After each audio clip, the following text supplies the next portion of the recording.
Estamos de regreso en la red de Radio Red con Jesús Martín Mendoza. Son las 8 de la mañana con 16 minutos, las 8 de la mañana con 16. Me acompaña Jesús Martín Mendoza con las noticias a esta hora de la mañana y le invito para que me llame a través del 5095-1110 y vía Twitter, @JesúsMartínMX. Vamos a continuar con la información. Hay una nota que, hablando de algo diferente del proceso electoral, estamos muy metidos en el tema electoral, pero si analizamos las propuestas que en su momento conocimos, no fueron muy contundentes las propuestas sobre el tema de energías renovables. Más bien, el tema circuló mucho en un candidato sobre el seguir utilizando combustibles fósiles. Hubo algún otro que decía que hablaba de la importancia de meterle más recursos a tener energías renovables, pero no fue, digamos, lo principal. No fue de los temas que más se apoyaron o más se mencionaron durante el tiempo de campaña en las propuestas para hacer gobierno. Y créanme que desde mi punto de vista es un error, porque finalmente en algún momento de la vida en este planeta y nuestra humanidad se va a enfrentar a la escasez de energéticos. Porque estamos creciendo, porque ya rebasamos el punto de no regreso en cuanto a la utilización de recursos naturales de nuestro planeta, nos lo estamos terminando. Y bueno, pues hay algunos análisis que se han hecho en la Universidad Nacional Autónoma de México en donde han entendido que si seguimos como vivimos actualmente, la humanidad entera vamos a llegar a un punto del abismo energético. Me llamó mucho la atención esto porque usted y yo no pensamos en esto, A lo mejor porque cuando llegue el abismo energético esta generación ya no va a estar aquí, pero de verdad no nos importa lo que van a vivir nuestros hijos, nuestros nietos. El mundo se acercará a un abismo energético. ¿De dónde vamos a sacar energía? Tengo en la línea telefónica y me da mucho gusto saludar a esta hora de la mañana al doctor Edgar Ocampo Telles. Él es investigador, consultor, analista en prospectiva energética de la Asociación para el Estudio de los Recursos Energéticos, a quien le agradezco estos minutos de comunicación con el auditorio de la red. Doctor Ocampo, bienvenido, muy buenos días. Muy buenos días, Jesús Martín, pues muy honrado de estar aquí con tu auditorio. Muchas gracias por participar en nuestro programa de noticias. A ver, explíquenos este concepto de abismo energético. Parece y se escucha apocalíptico, doctor Ocampo. Sí, es muy significativo que lo hayan retomado, es para definir exactamente y llamar la atención de lo que podría vivir no solo México, no es la humanidad completa, ¿no? De hecho, algunos países ya están en ese proceso. Los países que tienen dificultad para el acceso de energía empiezan a tener una serie de síntomas. Yo nada más voy a citar unos cuantos, por ejemplo, apagones de luz, escasez de gasolina, no hay distribución correcta de los alimentos, en los súper se escasean los alimentos.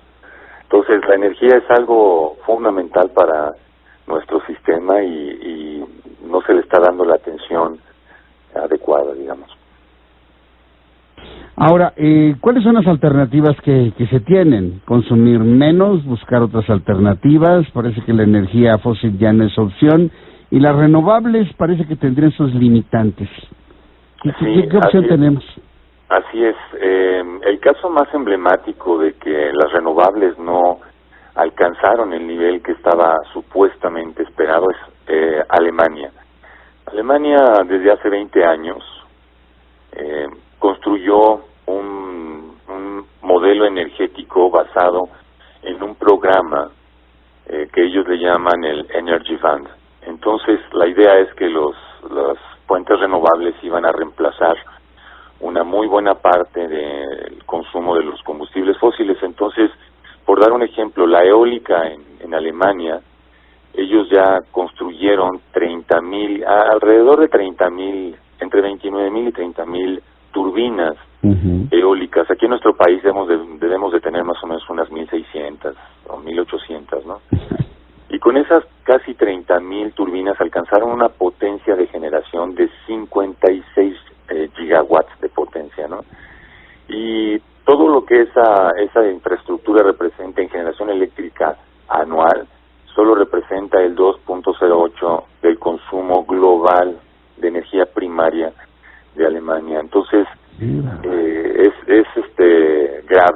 llevan 20 años y solo representa el 2.8, y además un funcionario de una empresa eólica importante me comentó que para ellos el mercado alemán ya no era atractivo, que están buscando otros mercados. Entonces yo le pregunté, bueno, ya tienen ellos 55 gigawatts, ¿cuánto más pueden instalar?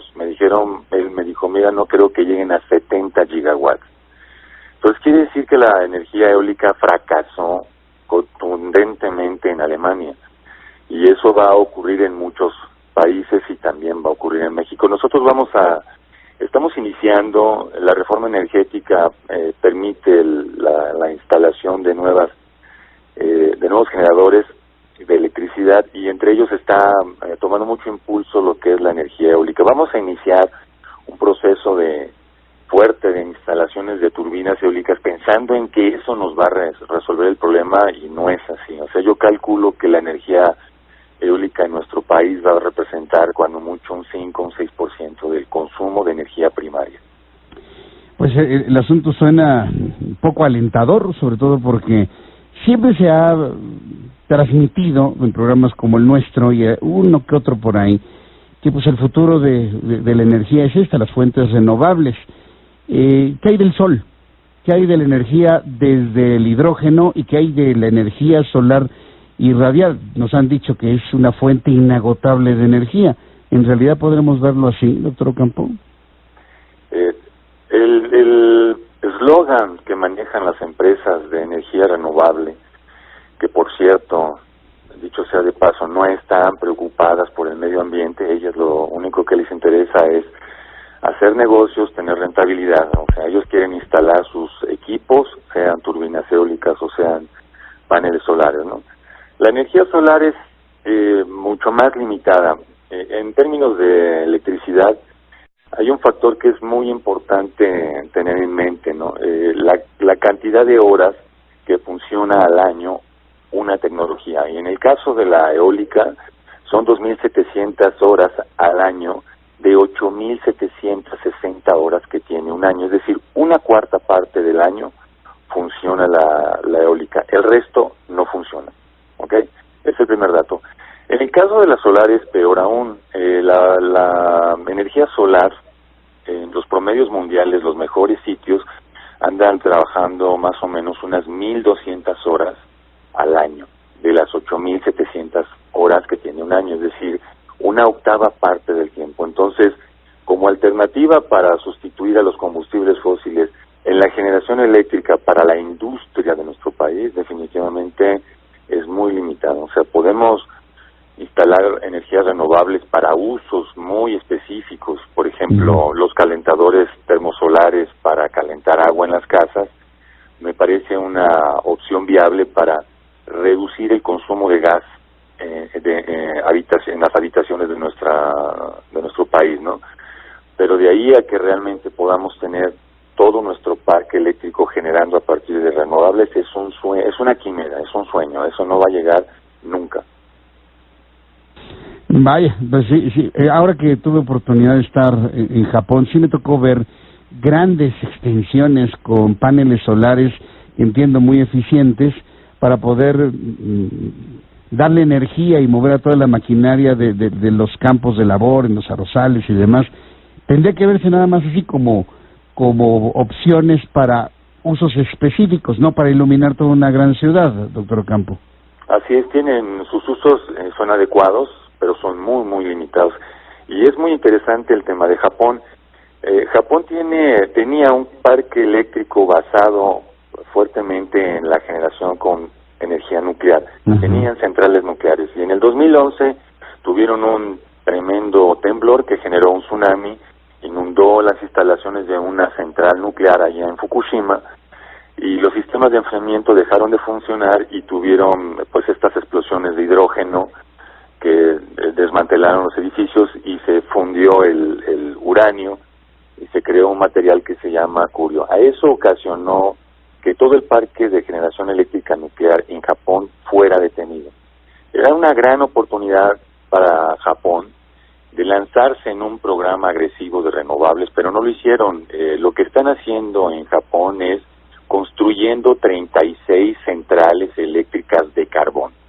36 centrales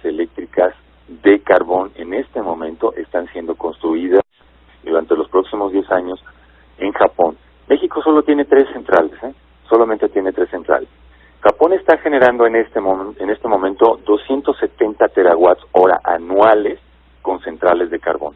Para tener una idea de este dato, porque no dice mucho, yo les quiero ponerlo en referencia con lo que consume todo el país durante un año. Solamente son 300 terawatts.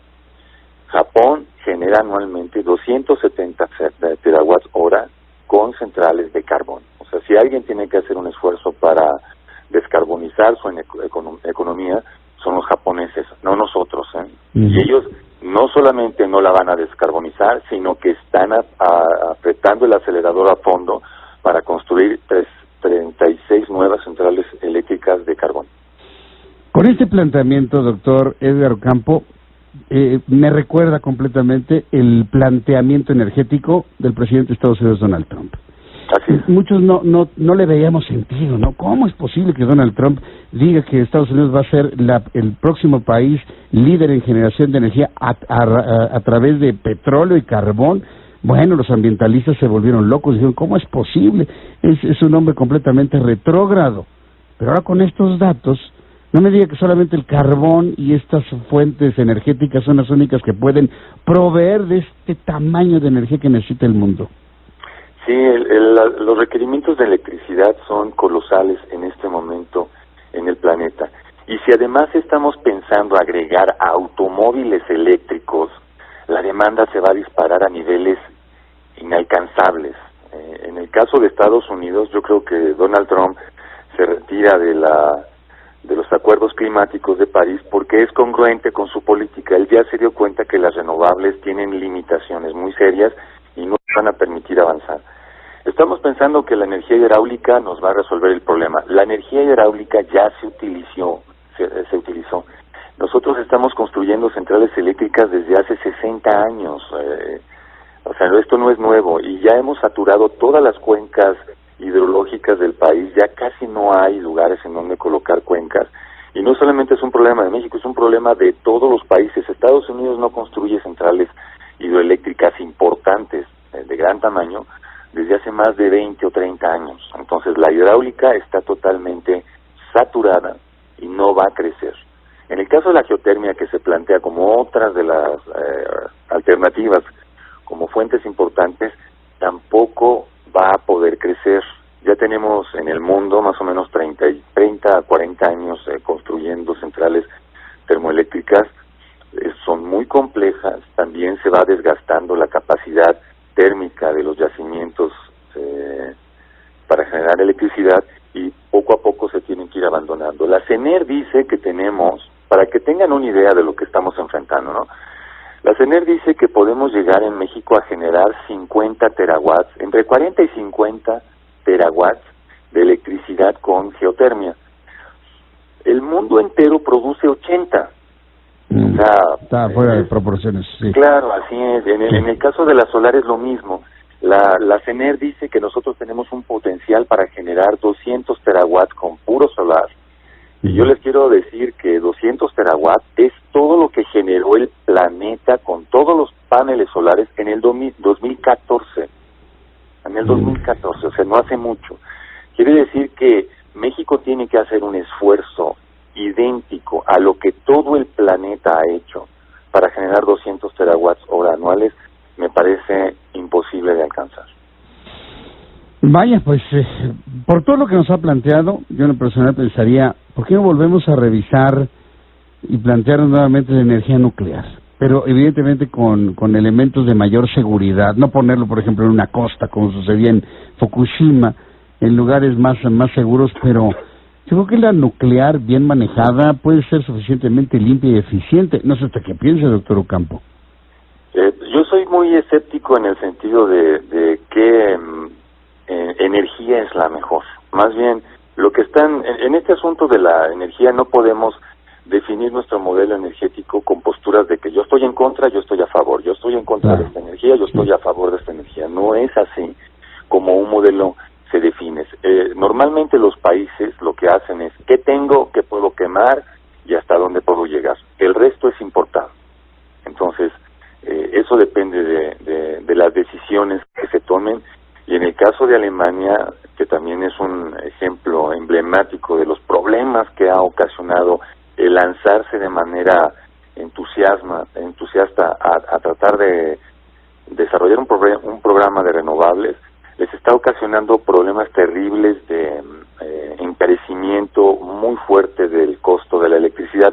Los alemanes renunciaron a la energía nuclear, ya traían un programa de desmantelamiento de todas sus centrales, iba poco a poco funcionando, estaban esperando que las centrales llegaran al fin de ciclo de vida para poder aprovechar, digamos, las amortizaciones financieras de estas grandes inversiones que implica una central nuclear. Pero Fukushima asusta a Angela Merkel en el 2011 y de golpe la canciller cierra 8 reactores en su país y crea un problema gigantesco de desabasto de electricidad. Entonces, ese es el término, perdón que le interrumpa. ¿La asustó? ¿Es un asunto emocional la decisión de Angela Merkel? Sí, la decisión de cerrar 8 reactores nucleares en el país fue meses después de lo de Fukushima. Meses después. Sí, hubo una presión muy fuerte de los grupos ambientalistas que son antinucleares por ADN, le llamo yo, lo traen en la sangre, y Angela Merkel ese mismo año cierra, o sea, es una decisión francamente arrebatada, no lo hicieron pensando.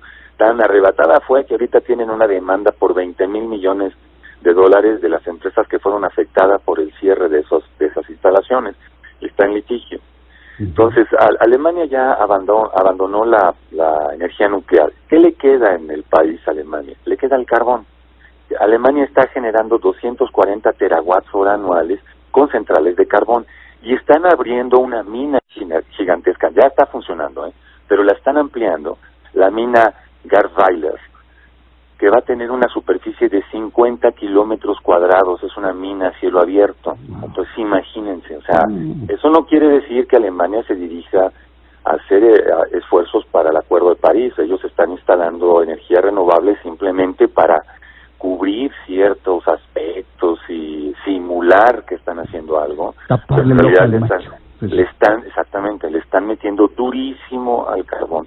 Y al ladito tienen a Francia, que tiene un parque nuclear de centrales eléctricas muy potente, el 70% de la energía eléctrica es francesa, y entonces ya ahí empezaron las discrepancias entre Alemania y Francia, porque la postura de Alemania afecta a todo el sector nuclear, y el sector nuclear está empezando a responder, chantajeando en el invierno a Alemania y diciéndole: no tengo electricidad para ti, ve cómo le haces con tus fuentes renovables. Entonces, cada año hay alertas de blackouts, o sea, de apagones generales en Alemania durante el invierno, porque no alcanzan, tienen un déficit de generación y tienen que ir haciendo planeación muy rigurosa de qué capacidad pueden generar. Entonces, manejar el parque eléctrico así porque me parece bien una energía o porque no me parece bien otra energía es una decisión no muy adecuada, ¿no? Yo creo que para México lo que se tiene que hacer es un inventario correcto y preciso de hasta dónde pueden llegar las energías renovables y hasta qué capacidad tenemos de energías, digamos, fósiles, y tomar una decisión a partir de ahí, porque de lo contrario lo que tiene uno que hacer es apagar al país, o sea, apagar las luces y decir: saben que no puedo generar más electricidad. El parque eléctrico mexicano está en una situación de alarma, o sea, más alarmante de lo que hemos estado platicando hasta ahora. El 50% de la generación eléctrica en nuestro país, más o menos unos 160 terawatts hora anuales, son generados con plantas de ciclo combinado que funcionan con gas. Todo ese gas de todas las centrales de nuestro país es importado desde los Estados Unidos. Y yo no sé cómo a Donald Trump no se le ha ocurrido ponerle una arancel a ese gas para construir el muro, ¿no? O sea, estamos en una situación muy delicada, exponiéndonos, y además nuestro país, la producción de gas nacional está en declive, en un acantilado, estamos en caída libre, porque los proyectos de gas no se pueden desarrollar debido a que el mercado de gas americano es un mercado muy volátil y en este momento tiene los precios deprimidos del gas. Entonces los proyectos de gas en México no son viables, no son rentables. Tenemos que esperar a nuevas condiciones para poder desarrollar nuestro gas. Entonces estamos agrandando nuestra dependencia del gas de Estados Unidos, y toda la mitad de nuestra electricidad se genera con ese gas. Eso me parece una pérdida de soberanía energética, una pérdida de seguridad energética, y para negociar con Trump yo creo que eso es un elemento que hay que considerar. Trump puede decirle a los tejanos: no le suministren gas a México 3 días y listo, o sea, se apaga el país, no hay capacidad para generar electricidad. Y México, según el director de Senagas, no tiene capacidad de almacenamiento de gas. O sea, nos cierran la llave del gas en este momento, y en 3 horas estamos empezando a tener alertas y alarmas serias. No podemos tener ese nivel de dependencia, pero también recuerdo cuando se hizo toda la reconversión a gas natural en las plantas generadoras en México, por estas presiones también de los grupos ambientalistas para hacer esta reconversión. A mí me tocó ver las plantas generadoras cerca de Manzanillo. Impresionante, ¿no? Las columnas de humo que lanzaban cuando no había llegado la reconversión. ¿Qué necesitaríamos entonces? Volver a reconvertirlas para tener con nuestros propios hidrocarburos, claro, de lo que nos quedan, generar nuestra propia energía, o seguir dependiendo de esa tubería conectada a Texas, doctor Ocampo. Es bien importante en este momento definir una política energética que sea acorde a lo que estamos viviendo. Desde mi punto de vista tenemos que, o sea, si nosotros dejamos que la demanda de energía crezca al ritmo que ha crecido en los últimos 15 años, no tenemos de dónde suministrar energía, la vamos a tener que importar. Estamos importando más o menos unos 800,000 barriles de combustibles entre diésel y gasolina. Estamos importando 5,000 millones de pies cúbicos de gas desde los Estados Unidos, y eso se va a agravar. Entonces, México debe tomar medidas energéticas serias en el control de la demanda. Nosotros tenemos que empezar a hacer un pequeño esfuerzo como ciudadanos, con medidas tan sencillas como estas, ¿no? Por ejemplo, los vehículos de alto consumo de combustibles deben de empezar a salir del parque progresivamente. O sea, no podemos implementar una medida demasiado coercitiva. Esos vehículos hay que empezarlos a sacar del parque vehicular mexicano, es decir, vehículos muy grandes, vehículos de 3 toneladas, con motores de 400 caballos de fuerza, que solo tienen un rendimiento de unos 2 o 3 kilómetros por litro. Todos esos automóviles hay que irlos sacando de progresivamente nuestro parque vehicular, y darle señales a la industria automotriz de decirle: mira, necesitamos modelos pequeños, ligeros y con motores de no más de 100 caballos de fuerza. Entonces, nada más esa medida nos permitiría ahorrar entre un 15 y un 25% de nuestro consumo de combustibles, ¿no? Reordenar las ciudades para que realmente la gente que está utilizando el automóvil privado tenga opciones de solamente hacer un trayecto y después subirse a así opera en Francia. No estoy inventando cosas, esto opera así en muchos países, Y también lo de los automóviles, la reducción del tamaño no es nuevo, eso ocurrió en los años 80. Después del embargo petrolero que impusieron los países árabes a Occidente, todas las ensambladoras de automóviles empezaron a fabricar modelos pequeños, ligeros, con motores de muy poca potencia, entre unos 80 a 100 caballos de fuerza. Pero luego, cuando vino la liberación nuevamente de que hay petróleo para todos, pues empezamos a hacer vehículos gigantescos, como estas grandes camionetas 4x4 de doble cabina que miden 7 metros de largo y que pesan 3 toneladas, ¿no? Yo creo que esos vehículos tienen que salir rápidamente del parque vehicular. Los automóviles eléctricos no son la solución. Pueden ser la solución para el transporte eléctrico, eso sí. Pero si nosotros estamos pensando en resolver el problema con autos eléctricos, lo único que vamos a hacer es colapsar nuestro parque eléctrico. No vamos a tener capacidad. Nada más para que se den una idea. Si nosotros en este momento decidiéramos que el 50% del parque eléctrico mexicano, del parque vehicular mexicano que funciona con gasolina y diésel, cambiara a eléctrico, tendríamos que buscar más o menos 200 terawatts hora anuales de generación eléctrica, y el país solo genera 300. Estamos hablando de 2/3 partes de todo lo que el país consume solo para la mitad del parque vehicular mexicano. O sea, estamos hablando de números realmente de vértigo y la gente no se los está planteando así. Los políticos de repente dicen, no, yo lo voy a resolver con autos eléctricos. No es solución. Los automóviles eléctricos nos van a meter en un problema gigante de generación eléctrica. Entonces, medidas como las que yo estoy mencionando, más simples, que permiten tener resultados más rápidamente, yo creo que es a lo que tenemos que tender, empezar a trabajar.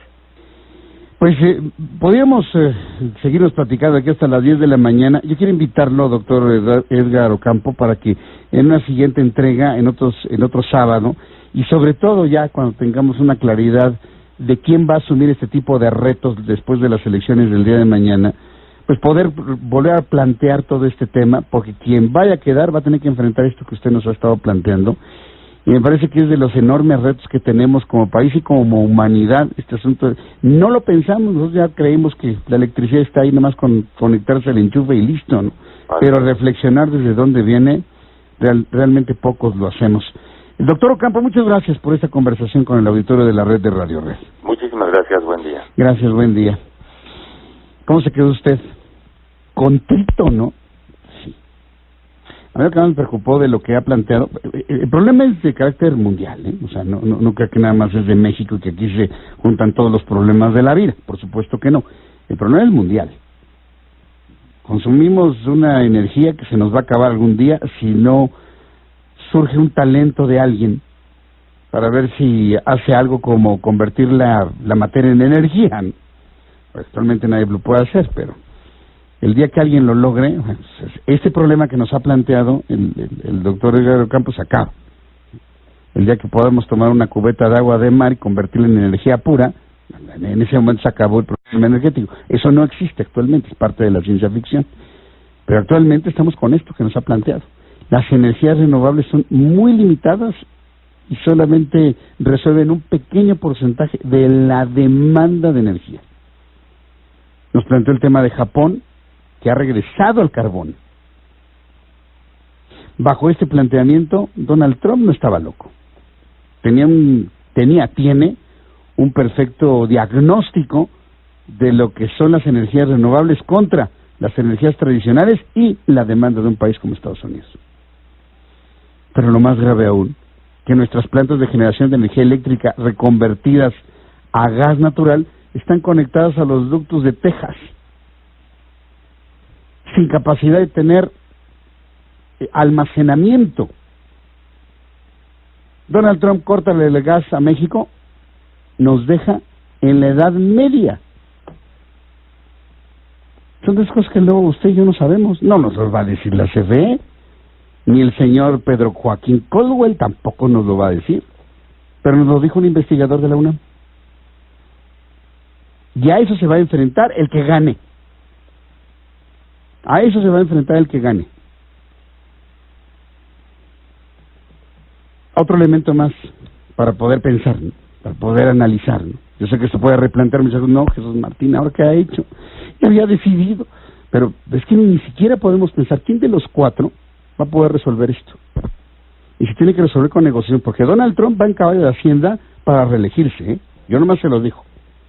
Así como le dije desde un principio que iba a ganar Donald Trump, contra todo pronóstico, así se lo aseguro, Donald Trump va en caballo de Hacienda para reelegirse otros 4 años más. ¿Qué significa? Que el próximo presidente de México va a tener que negociar, pelearse, reconciliarse, darse de besos o darse de manazos con Donald Trump.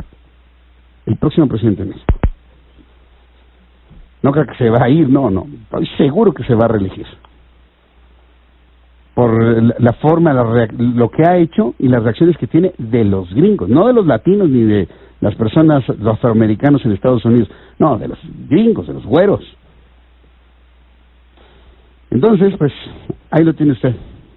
Sí, yo también lo pensé. No de ideas, ¿no? Sobre lo del arancel al gas.